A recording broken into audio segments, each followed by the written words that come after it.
Algunas escenas de este programa han sido recreadas. Una serie de explosiones desgarra la ciudad de Nueva York. El FBI y la policía revisan desesperados los escombros en la búsqueda de alguna evidencia que los conduzca a los terroristas despiadados. Pero los asesinos fueron cuidadosos al cubrir sus huellas. A medida que los atentados escalan, el FBI se suma a una carrera letal para detener a este grupo con una causa peligrosa.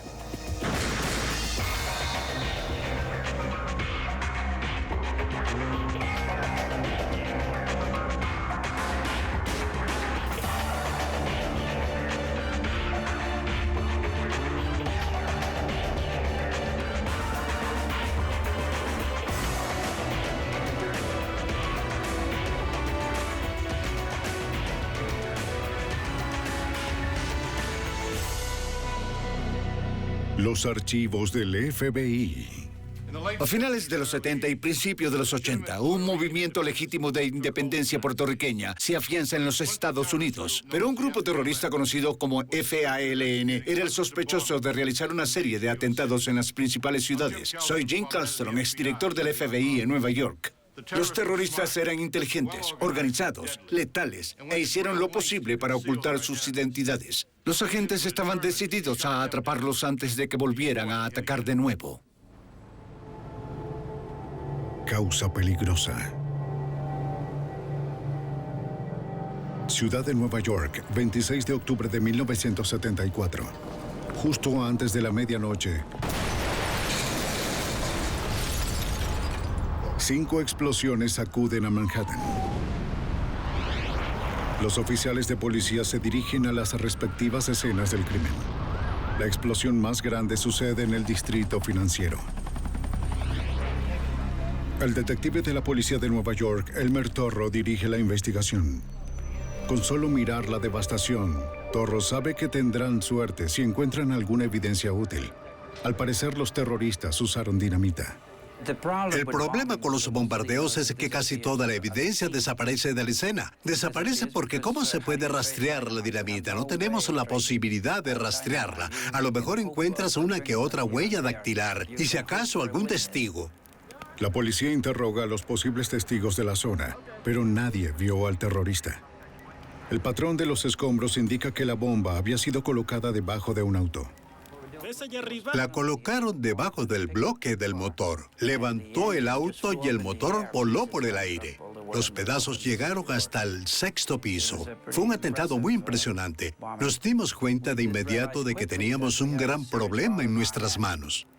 La única pista sólida encontrada en la escena del crimen fueron los restos de lo que parecía ser el asa de un maletín de cuero. Mientras la policía procesaba la escena, recibieron una llamada de la Associated Press. Uno de los supuestos terroristas había llamado a la agencia de noticias para decirles que revisaran una cabina telefónica situada cerca del siniestro. Enviaron a un patrullero al sitio y allí, debajo del teléfono, encuentran una carta. El patrullero la lleva a la estación de policía para buscar posibles pistas. La carta provenía de un grupo que se hacía llamar las FALN, que en español son las iniciales de las Fuerzas Armadas de Liberación Nacional de Puerto Rico. Un grupo marginal con un número limitado de seguidores. Las FALN ni siquiera son conocidas en Puerto Rico. Las conocen solo los radicales, aquellos que pelean por la independencia, pero en general, un puertorriqueño promedio te dirá que no las conoce. La colonia de Puerto Rico ha formado parte de Estados Unidos de forma voluntaria. Durante unas elecciones llevadas a cabo, más del 90% de los puertorriqueños votó por formar parte de Estados Unidos, mientras que menos de 5% votó por la independencia. Ahora ese 5% se había vuelto peligroso. En la carta, las FALN exigían que Estados Unidos abandonara Puerto Rico o más bombas estallarían. No eran sujetos que creyeran en el sistema electoral. Su objetivo era el de ser violentos y a través del miedo lograr que la gente los apoyara. Lo que comenzó con la investigación sobre el estallido de una bomba era ahora un ataque terrorista. Y combatir el terrorismo es el trabajo del FBI. La policía de Nueva York se dirige a sus oficinas, donde el detective Torro informa al agente especial del FBI, Don Wofford, sobre la evidencia encontrada en los sitios de los atentados. La evidencia revelaba que se trataba de un explosivo de dinamita de alto poder con algún tipo de detonador que era lo único que haría explotar los cartuchos. Había un montón de escombros que indicaban que se había usado un reloj como dispositivo de sincronización, además de varios restos de baterías utilizadas para completar el circuito. Los escombros indicaban que el artefacto estaba en una especie de bolso, pues se encontraron piezas del asa. No era mucho para seguir, pero era todo lo que tenían los investigadores para poder continuar. Intentaron encontrar al fabricante del asa. Señores, Tal vez así podrían determinar quién había comprado el maletín. esto es de las... En ese momento dirigen su atención a un comunicado que exigía que Estados Unidos abandonara Puerto Rico y que liberara a 5 terroristas puertorriqueños de una prisión federal. Los terroristas estaban tras las rejas desde 1950. Décadas atrás, el 1 de noviembre de 1950, 2 sujetos puertorriqueños armados trataron de asesinar al presidente Harry Truman y fallaron. 2 policías de Washington, D.C. resultaron heridos de gravedad en el atentado, donde también murieron un policía y uno de los terroristas. El criminal que sobrevivió fue sentenciado a cadena perpetua. 3 años después, 4 puertorriqueños a favor de la independencia también fueron encarcelados por abrir fuego en la Cámara de Representantes. Por tal motivo, el detective Torro y el agente Wofford suponían que los amigos o la familia de estos 5 terroristas podían estar detrás del nuevo grupo.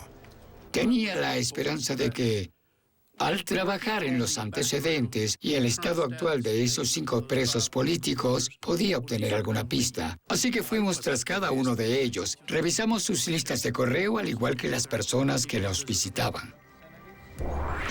Al mismo tiempo, la policía de Nueva York y el FBI le seguían la pista a cualquier activista puertorriqueño que tuviera un historial de fomentar la violencia. Un mes después del atentado, la policía de Nueva York recibe una llamada relacionada con un cuerpo abandonado en un edificio del Harlem hispano. En su primer día de trabajo, el oficial de policía novato de Nueva York, Ángel Poggi, se dirige al sitio para investigar. El oficial Poggi, de ascendencia puertorriqueña, estaba orgulloso de haber ingresado a una de las mejores policías, la de la ciudad de Nueva York. Colocaron una trampa explosiva en la puerta que lo hizo volar hasta la calle, acabando así con su carrera. Aunque el oficial Poggi sobrevivió a la explosión, perdió la vista de su ojo derecho. Y cuando la policía revisó a fondo el edificio, no encontró ningún cuerpo. La llamada telefónica había sido una mentira para atraer a la policía hacia una trampa mortal. El escuadrón antiexplosivos recupera algunos restos de la explosión. Además del asa de otro bolso, determinan que esta bomba era de dinamita al igual que la anterior. A partir del patrón que dejó la explosión, sospechan que lo más probable era que la hubieran colgado en la parte de atrás de la puerta, tal vez dentro de un bolso. A través de otra llamada telefónica, la policía recibe un comunicado de las FALN, donde se atribuyen orgullosas el crédito del atentado del oficial Poggi. Para la policía de Nueva York, esta investigación se había vuelto un asunto personal. Estaban luchando por la independencia de Puerto Rico y el primer policía mutilado resultó ser puertorriqueño, un joven de Puerto Rico. Cuando irrumpen en tu casa, reaccionas de forma diferente. Sabíamos que teníamos una guerra entre manos. El comunicado señala que el atentado es una venganza por la muerte de un oscuro poeta de Puerto Rico, Martín Tito Pérez. Si te refieres al nombre de Martín Tito Pérez en el Harlem hispano, lo más probable es que mucha gente supiera quién era, pero en el resto de Manhattan de seguro que nadie sabría quién es, excepto el mismo terrorista. Por eso supimos que había una conexión con el Harlem hispano. 2 días antes, la policía había fotografiado a un sujeto puertorriqueño en el Harlem hispano, que entregaba algunos panfletos donde acusaba a la policía de haber asesinado a Martín Pérez en prisión. Aunque la versión oficial de la muerte de Pérez fue suicidio, el activista instaba a una venganza violenta contra la policía. Su nombre era William Morales. ¡Lo asesinaron! William Morales era un activista del Harlem hispano, uno de esos sujetos que luchaban por la independencia y que estaba presente en cada protesta o lo que fuera. Era un personaje activo dentro del movimiento independentista de Puerto Rico. ¡Policía de Nueva York! ¡Al poeta! ¡Lo mataron! Aunque Morales parecía sospechoso, la policía no tenía suficiente evidencia como para interrogarlo. ¡Mataron al tío Pérez! La búsqueda de cualquier persona que supiera algo sobre el atentado que incapacitó al oficial Poggi continuaba. Pero no encontraron nada. Mientras la investigación se estancaba, las FALN apuntaban a una taberna histórica en el corazón del distrito financiero de Nueva York. No podemos esperar 5 minutos. Los terroristas subían las apuestas por su causa letal.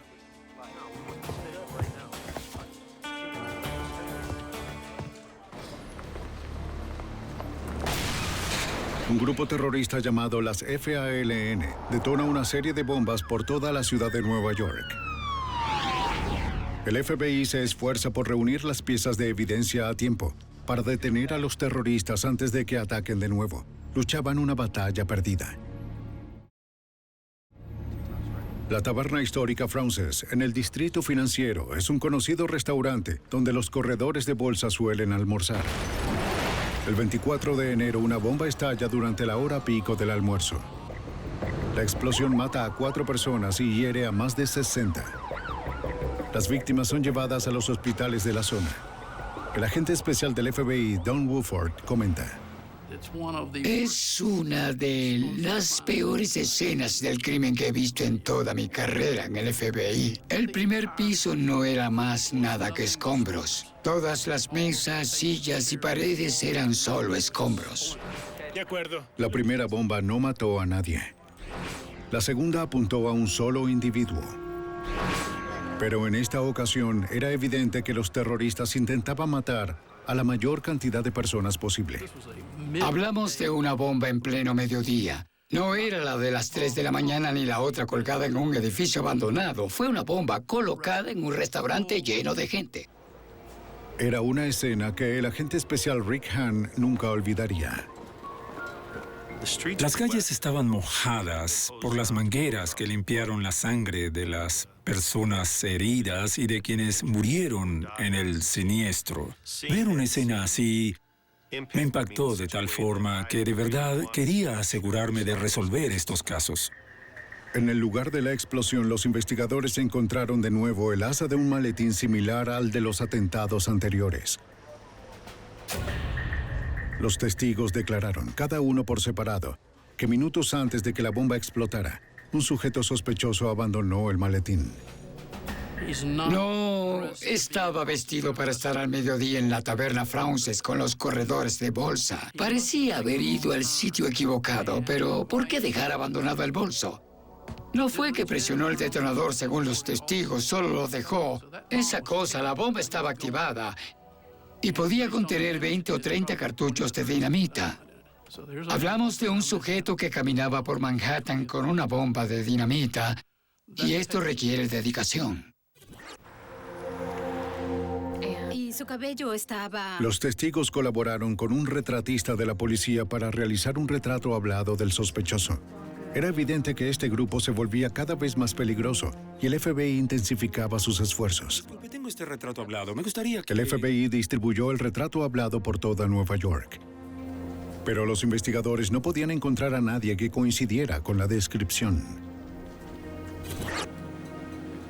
En el laboratorio, los expertos revisan la poca evidencia física que tienen. Se enfocan en los comunicados dejados en cada sitio que describen las exigencias del grupo terrorista. Su objetivo era asesinar a ejecutivos de las corporaciones estadounidenses y se referían a este asunto en el comunicado. Las corporaciones eran percibidas en aquella época como parte de la compleja industria militar y por eso atacar a las corporaciones podía ser tan bueno como atacar al gobierno de Estados Unidos. Los expertos de laboratorio confirman que los 3 comunicados de las FALN tenían el mismo papel, la misma tipografía y membrete. No era suficiente para poder continuar. Descubrimos, para nuestro pesar, que todo lo referente a los comunicados, el papel, la tinta, tipo de letra, el formato, y el logotipo podían adquirirse en sitios distintos de Manhattan. Y como ya saben, Pero las asas de los bolsos sí ofrecían a los técnicos de laboratorio una pista alentadora. Los bolsos utilizados para esconder las bombas eran de un mismo modelo realizado por un mismo fabricante. lo hace un fabricante. Podía ser el avance que los investigadores necesitaban. El FBI contacta al fabricante para obtener la lista de cada una de las tiendas que vende los bolsos en Nueva York. Durante las semanas siguientes, los investigadores visitan cada una de las tiendas donde muestran el retrato hablado. Pero nadie parece reconocer al sospechoso. No lo he visto. Los atentados continúan. 3 meses después del atentado en la taberna Frances, otro comunicado de las FALN se atribuye las 4 bombas que estallaron después de la medianoche en el centro de Manhattan. Entonces, a 1.287 kilómetros de distancia en Chicago, sucedía lo inimaginable. Unas bombas explotan en 2 bancos y un comunicado de las FALN se atribuye ambos atentados. Los terroristas ahora son una amenaza nacional. En la oficina del FBI de Nueva York, los investigadores comparan los comunicados de Chicago con los comunicados anteriores de las FALN. Distribúyelos. Al recibir el comunicado, supimos de inmediato por el membrete que era similar al de los anteriores. De hecho, se trataba de la FALN. Pueden ver que Esto ofrecía a los investigadores un nuevo ángulo del caso. había una nueva teoría que surgió de todo esto, y es que no podíamos encontrarlos en Nueva York porque de hecho se trataba de un grupo con sede en Chicago. El FBI contacta al agente especial William Dyson de la oficina de campo de Chicago. Esta era la primera vez que Chicago se vinculaba con un grupo llamado las FALN. Nueva York tiene una gran población puertorriqueña y por eso pensábamos que los ataques sucederían en esa ciudad. Ahora Chicago aparecía en la escena. Contactamos a Nueva York para preguntarles, ¿tienen alguna evidencia o pista? ¿Para dónde vamos? De alguna forma, las FALN se comunicaban y viajaban entre Nueva York y Chicago. El FBI y la policía revisan de nuevo su lista de sospechosos. Podíamos investigar a nuestra gente en Nueva York para ver qué clase de conexión tenían en Chicago. Si es que viajaban allá, llegaba algún visitante de Chicago, o más bien el viaje era al revés. Y si veíamos a la gente de Chicago en Nueva York, ¿tendríamos otro atentado? Los investigadores determinaron que varios de los activistas de Puerto Rico que habían estado bajo vigilancia en Nueva York tenían alguna relación con Chicago. Teníamos a toda la gente que nos interesaba bajo vigilancia las 24 horas. Y con eso quiero decir que íbamos tras ellos a donde fueran. Pasábamos semanas y semanas en la calle, pero no pudimos llegar al siguiente nivel. La vigilancia no estaba funcionando y el terror continuaba. 9 meses después del atentado a la taberna Frances, otras bombas estallan en Nueva York. Pero en esta ocasión también explotan en los centros financieros de Chicago y Washington, D.C. De nuevo, las FALN se atribuyen los atentados. Luego del ataque, las fuerzas del orden de Chicago y los guardias de seguridad corporativa responden con una búsqueda a fondo en los predios de los edificios afectados. Afuera de la sede corporativa de una compañía petrolera, los guardias encuentran un ramo de flores sospechoso vinculado a las FALN. Descubren 14 rosas de gran calidad, como las que regalas el Día de la Madre o algo por el estilo. Dentro de estas rosas había una bomba. Un policía experto en bombas la desactiva. Ahora, por primera vez, los investigadores tendrían la oportunidad de examinar una bomba de las FALN sin explotar, que podría ofrecer muchas pistas sólidas. Un experto del laboratorio criminal toma los números de identificación única, ubicados en los cartuchos de dinamita, y los rastrea hasta un proyecto de una represa de Nuevo México, pero el rastro se detiene allí. Ninguna dinamita había sido reportada como robada. En vista de que la pista no condujo a nada, los investigadores deciden hacerle seguimiento al ramo de rosas. Teníamos que encontrar la floristería, pero hay cerca de 800 en la zona de Chicago. Visitamos cada una y cuando digo que lo hicimos me refiero a las fuerzas del orden, no solo al FBI. Nos dividimos el trabajo, pero no determinamos de dónde venían las rosas.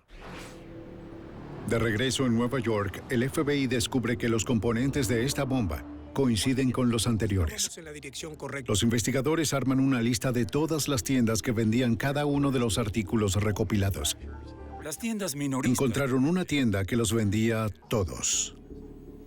Identificamos una tienda en el Bronx que vendía la misma clase de relojes utilizados, además de los tanques de propano. Y más importante aún, era que vendían el tipo de bolsos que contenían las bombas.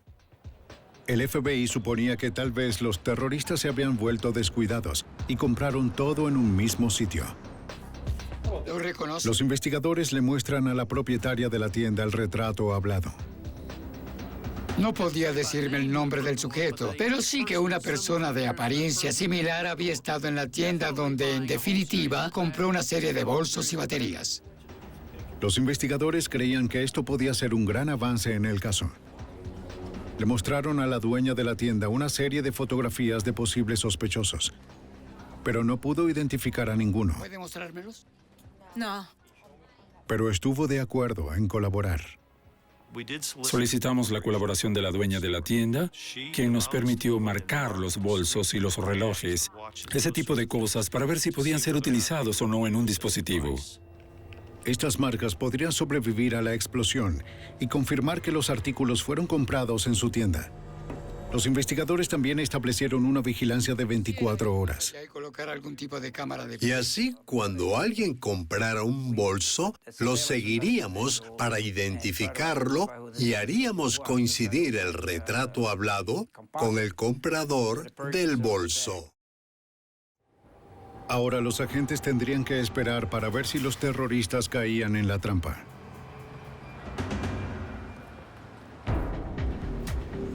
En Nueva York, un grupo de terroristas llamados las FALN coloca una serie de bombas matando a 4 personas e hiriendo a más de 60. Entonces esparcen una ola de terror a otras ciudades estadounidenses que incluyen Washington, D.C. y Chicago. El FBI había estado luchando por encontrar alguna pista del grupo. Descubren que artículos similares a los utilizados para fabricar las bombas se venden en una tienda del Bronx. Los agentes establecen un sistema de vigilancia en la tienda, pero meses después siguen sin encontrar nada.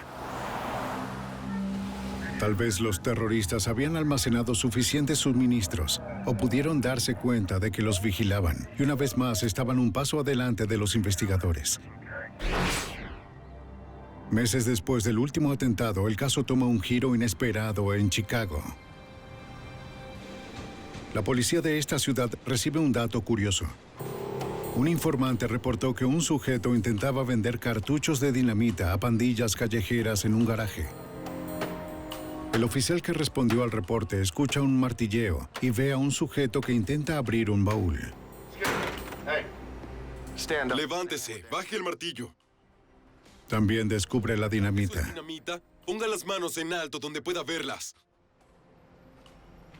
El sujeto menciona que un amigo suyo la robó de un apartamento donde habían más explosivos. El FBI se apresura al apartamento. Adentro encuentran más de 100 cartuchos de dinamita, entre otros materiales para fabricar bombas. Agente especial William Dyson. Así que no solo teníamos explosivos, sino también tanques de propano y muchos relojes de pulsera perforados. También teníamos los comunicados. Los investigadores se sentían confiados por haber descubierto una fábrica de bombas de las FALN. En definitiva, teníamos a las FALN. El problema era descubrir quiénes estaban vinculados. Mientras el escuadrón antiexplosivos intentaba poner al edificio a salvo, los investigadores interrogaron a los inquilinos, quienes afirmaron que nadie vivía en ese apartamento. Mencionan que en varias ocasiones habían visto entrar y salir a Carlos Torres, el propietario del edificio, y también a su esposa. Una de las cosas que nos sorprendió de inmediato fue la falta de sofisticación aquí. La idea de tener una fábrica de bombas en su propio edificio, la idea de ser el propietario del edificio, la persona que tendría acceso a todos los apartamentos vacíos, que tendría las llaves. Es simplemente estúpido. De modo que teníamos a 2 sospechosos porque no solo eran los dueños, sino que además los residentes se los habían visto en el apartamento. Los investigadores buscan a Carlos Torres, el propietario del edificio, y a su esposa Aide. Pero se desvanecieron, lo cual reforzó la tesis de los investigadores de que al fin habían identificado a los miembros de las FALN. El FBI emprende de forma sistemática la búsqueda de los fugitivos de la fábrica de bombas, que comienza con una investigación precisa de sus antecedentes. Lo que hicimos fue seguir el procedimiento usual en la búsqueda de fugitivos, que es intentar armar una biografía de cada uno. ¿Quiénes son? ¿De dónde vienen? ¿Quiénes son sus parientes? Armamos un árbol genealógico mejor de lo que ellos mismos podían haberlo hecho. Intentamos encontrar a cada una de las personas vinculadas a ellos. Los agentes interrogan y vigilan a todos sus familiares y amigos. Pero los fugitivos han desaparecido sin dejar rastro. Al mismo tiempo, el FBI dirige su atención hacia un documento en particular encontrado en la fábrica de bombas. Al parecer, todos los sospechosos de las FALN de Chicago pertenecían al mismo comité de una iglesia latina. El FBI de Chicago notifica a Nueva York. Hemos estado revisando esto muy Agente del FBI, Rick Hahn. Las FALN. Teníamos la sospecha de que las FALN aprovechaban esta organización caritativa para sus propios fines, ya fuera para viajes o financiamiento. Fue mucho antes de... El agente especial del FBI, Don Woodford, revisa los registros que revelan que los sospechosos de Chicago usaron boletos pagados por la iglesia para viajar a Nueva York antes de los atentados. Había muchos viajes de ida y vuelta, financiados por la organización, que supuestamente eran préstamos o subvenciones para emprender actividades en el vecindario de tipo comunitario, tales como Biblias y libros de cánticos en español en una iglesia de la comunidad hispana, ese tipo de cosas. Los investigadores también descubren que el comité de la iglesia incluía un rostro conocido, el de William Morales, el radical pro-violencia de Nueva York. Emprenden una vigilancia a fondo de Morales y de todos los miembros del comité de la iglesia, pero los investigadores no hallaron nada sospechoso, de modo que no contaban con una causa probable sólida para solicitar la intervención de los teléfonos o una orden de registro. Estábamos presionados. Muchas personas preguntaban, ¿qué están haciendo? Estos sujetos vuelan edificios y ¿ustedes qué hacen? 6 meses después, en el edificio de la compañía petrolera Mobil, cerca de la estación Grand Central, una bomba mata a un empleado y hiere a 8 en una de sus oficinas. Ella entró y colgó el paraguas. El FBI y la policía de Nueva York llegan para interrogar a los testigos. ¿Que haya pasado por alto? No. Una mujer a cargo de los formularios de solicitud de trabajo afirma que vio a la terrorista. Dijo, yo sé que fue ella quien puso la bomba, porque la vi, porque hablamos. Agregó que no podía creer que una joven fuera capaz de hacer algo así, de poner una bomba para que alguien volara en pedazos. Pero la vi, fue ella. Era solo una niña. La testigo dijo haberla visto con un paraguas cerrado que parecía inusualmente pesado. Sabía que cuando colgara el artefacto y se fuera, alguien resultaría herido. En aquella silla de ella. La sospechosa tomó un formulario de solicitud de trabajo. Escribió con prisa un nombre y una dirección. La bomba hacía tic-tac justo al lado y por eso quería irse rápido. Creo que me la llevaré. La sospechosa intentó salir, pero la encargada no permitió que se llevara el formulario consigo. Minutos después, la bomba estalló y decapitó al sujeto que se encontraba cerca, quien recibió toda la fuerza de la explosión. Nadie más murió. Sé que podría reconocerla porque la vi y hablé. Los investigadores se llevan la solicitud con la esperanza de que la sospechosa hubiera dejado alguna huella digital. Si la encontraban, sería la primera evidencia sólida para identificar a los terroristas.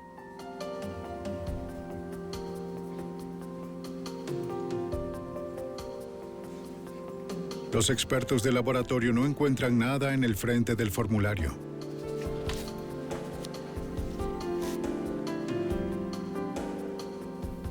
Pero en el reverso descubren lo que estaban buscando.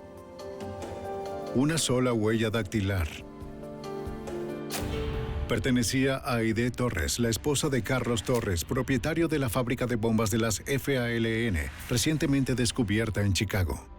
La policía de Nueva York emite una orden de arresto en su contra, bajo el cargo de asesinato en segundo grado. Luego de una acusación del gran jurado, su esposo Carlos es incorporado a la lista de los 10 más buscados por el FBI. Ahora los agentes cuentan con la identificación de los sospechosos, pero intentan hallar alguna pista que les indique dónde se esconden antes de que ataquen de nuevo.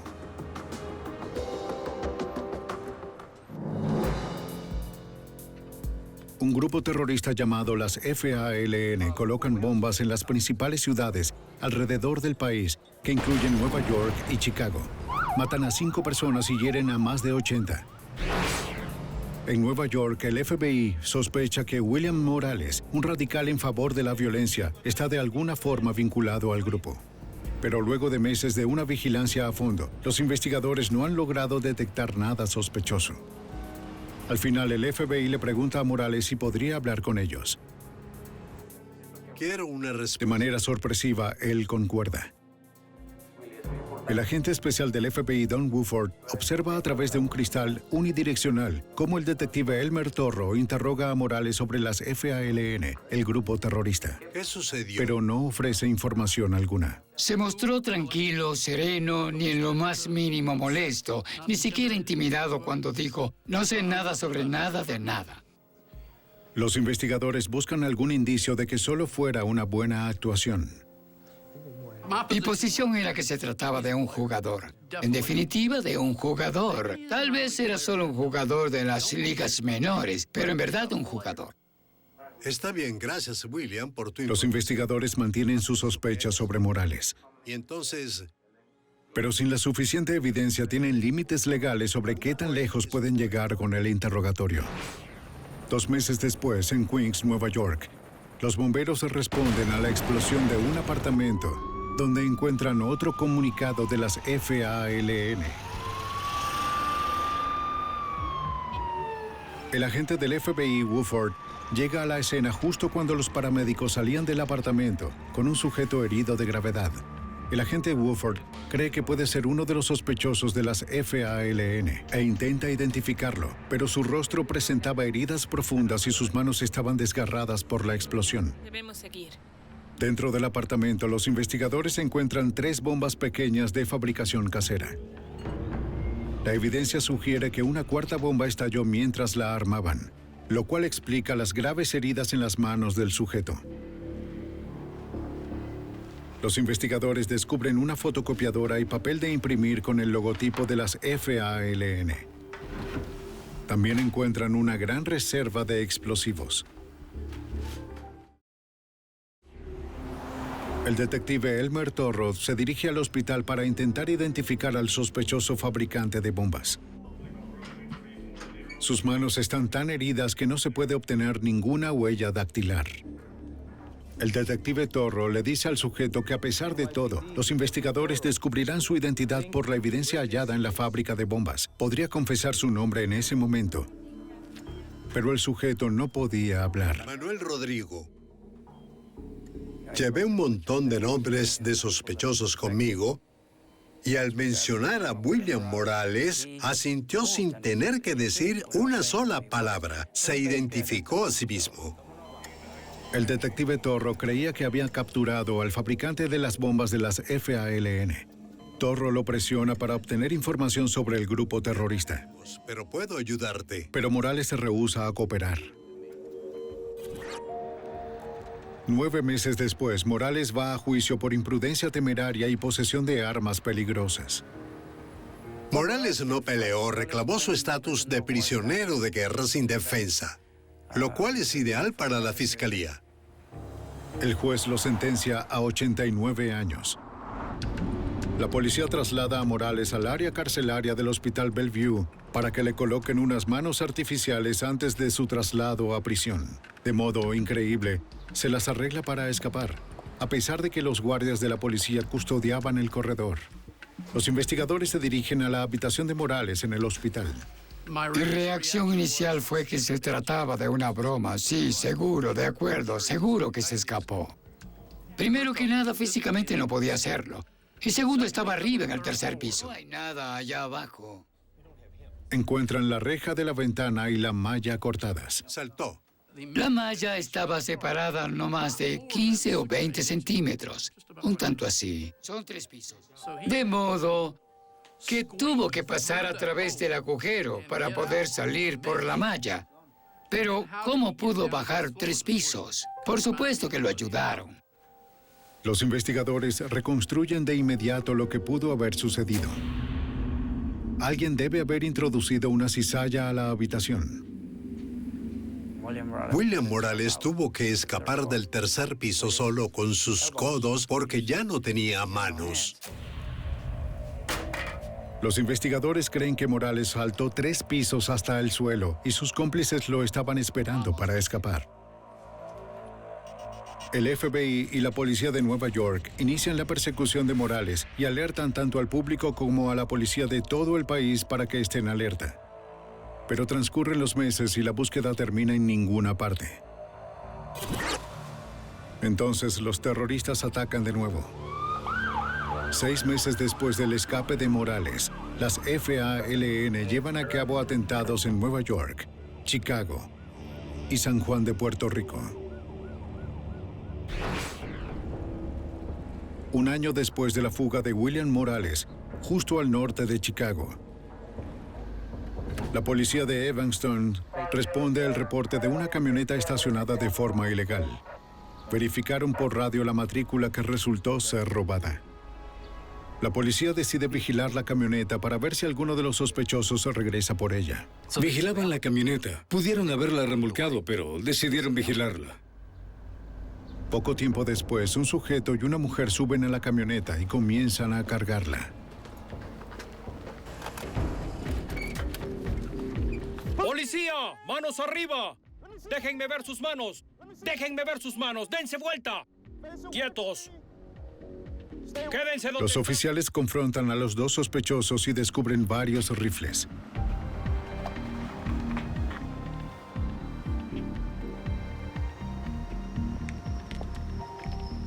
No llevan consigo ninguna identificación y se rehúsan a hablar, lo cual desconcierta a la policía. ¿Dónde vienen las armas? Ni siquiera dijeron cuál era su nacionalidad, así que los detuvimos a los 2. Unas horas después, en el mismo suburbio de Chicago, una ciudadana contacta a la policía de Evanston para quejarse de un camión estacionado en un vecindario adinerado. La señora dijo que unos sujetos habían estado subiendo a la parte trasera del camión durante toda la mañana. El oficial de policía se acerca para hablar con el conductor. ¿Por qué está aquí? Estoy de visita. ¿A quién vino a visitar? Aquella persona. ¿Y quién es él? No recuerdo su nombre. Fue una vaga descripción. Mi esposo trabaja con él. Todo parecía muy sospechoso. ¿No recuerda su nombre? El oficial revisa la camioneta y ve la culata de un rifle. ¡Una pistola! ¡Muéstrame! Ahora sabe que se trata de sujetos armados y sospecha que otros más podrían estar escondidos en la parte trasera de la camioneta.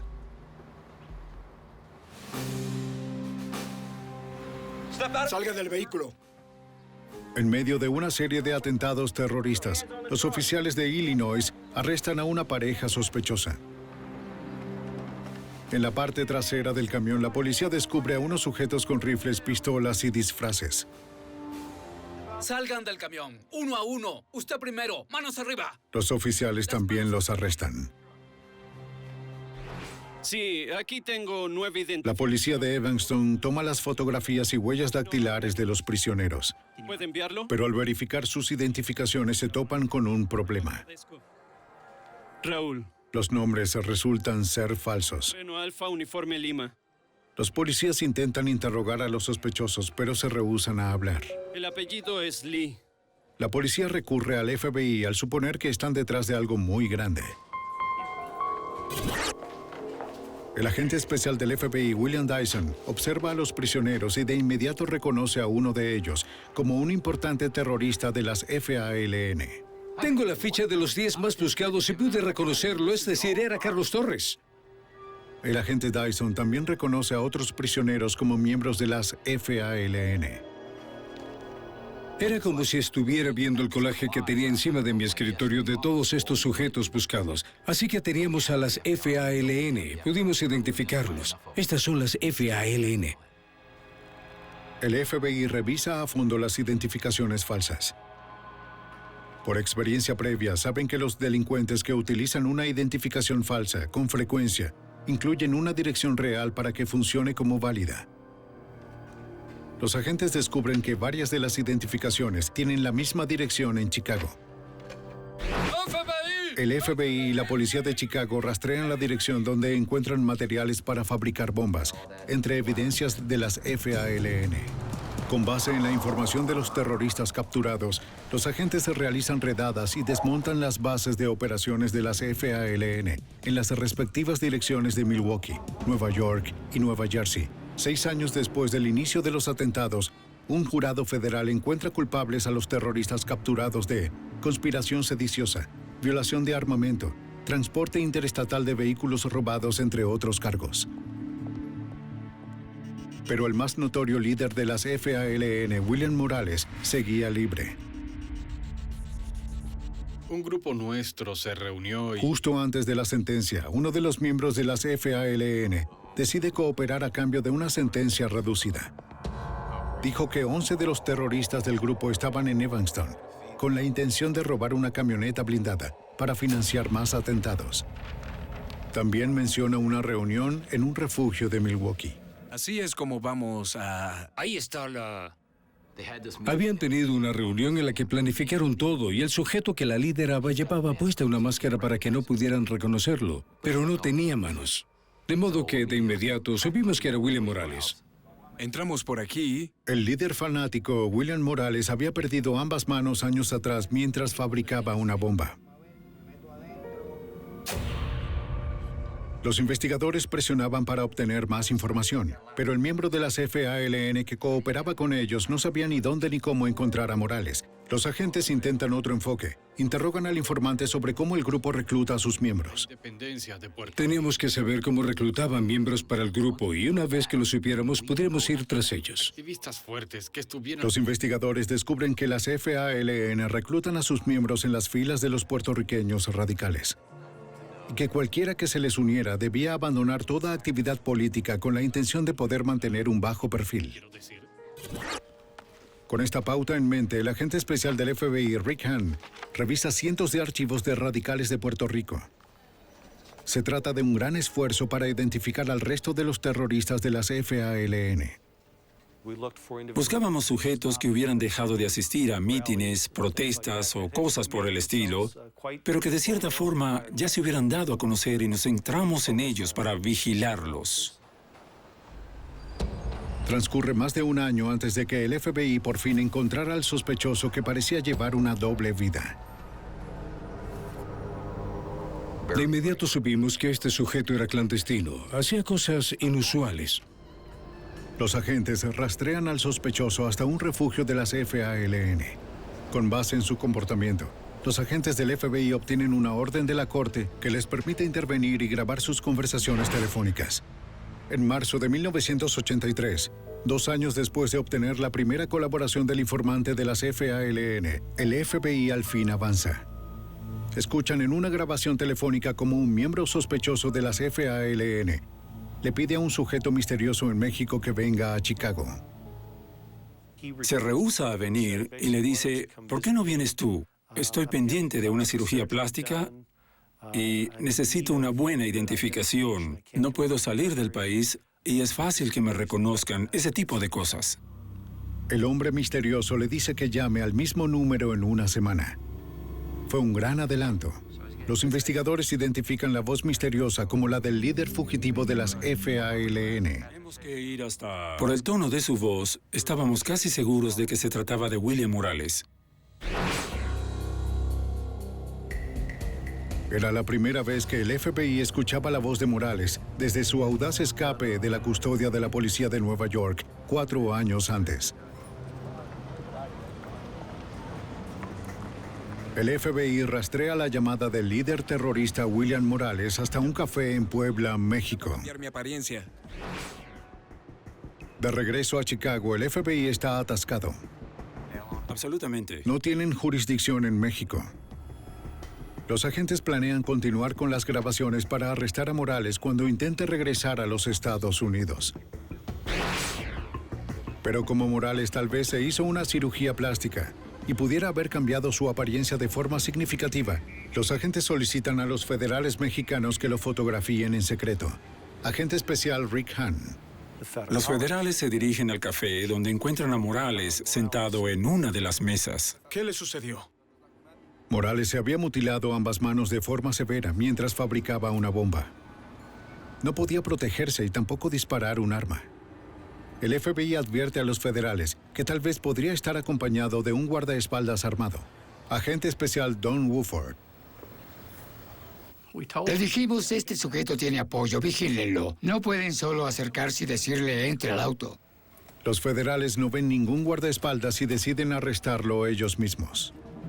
Detective de la policía de Nueva York, Elmer Torro. No se suponía que lo arrestaran, se suponía que solo lo fotografiaran, pero decidieron hacer el arresto. Entonces William Morales, como buen terrorista entrenado, se rinde y le permite al guardaespaldas irse del restaurante.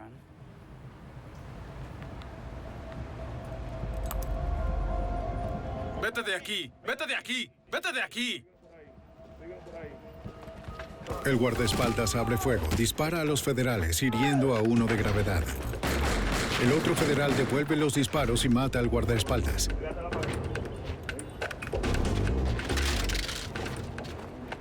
Se lleva a Morales bajo custodia, pero obtiene el arresto a un muy alto costo. El agente herido muere camino al hospital.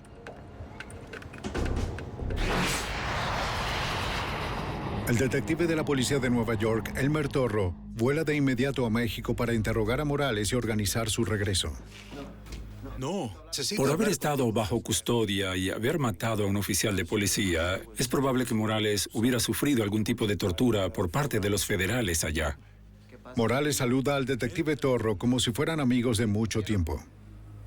Estaba feliz de verme y me dijo, siempre lo recuerdo. Elmer, quiero regresar contigo. Llévame contigo. El detective Torro le dijo que prepararía los papeles y Morales prometió firmar. Firmaré lo que sea, solo llévame contigo. Está bien, lo haré. Una vez que la policía mexicana se entera de que Morales regresará a los Estados Unidos, le dan un mejor trato para evitar un posible escándalo.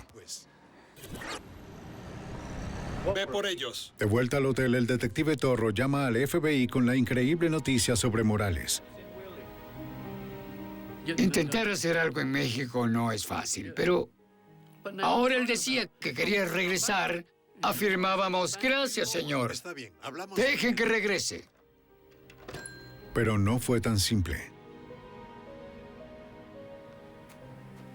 De repente pongo las noticias de las 6 de la mañana y ahí estaba el bastardo denunciándonos. Morales aparece en televisión rodeado de abogados radicales de Cuba, Estados Unidos y México. Ahora condena con ira a los Estados Unidos. En ese momento tenía todo un grupo de abogados de todas partes. Los de Cuba eran unos abogados muy poderosos y una vez que estuvo bajo su protección, ya no necesitaba más a Elmer Torro. Tampoco quiso regresar de nuevo. El detective Torro se da cuenta de que Morales lo usó para obtener un mejor trato en la cárcel, mientras esperaba a que llegaran sus abogados. En los meses siguientes, Cuba se vale de su influencia y dinero para liberar a Morales. Él está en una playa de Cuba, en Cienfuegos, creo. Pero tarde o temprano el gobierno de Fidel Castro terminará y entonces tal vez veremos de nuevo a Morales. Con Morales en exilio permanente y los otros miembros clave tras las rejas, el reino del terror de las FALN por 8 años llegaba a su fin. El FBI y la policía, a través de un dedicado trabajo investigativo y una paciente vigilancia a largo plazo, derrotaron a uno de los grupos de terror doméstico más letales en la historia de Estados Unidos.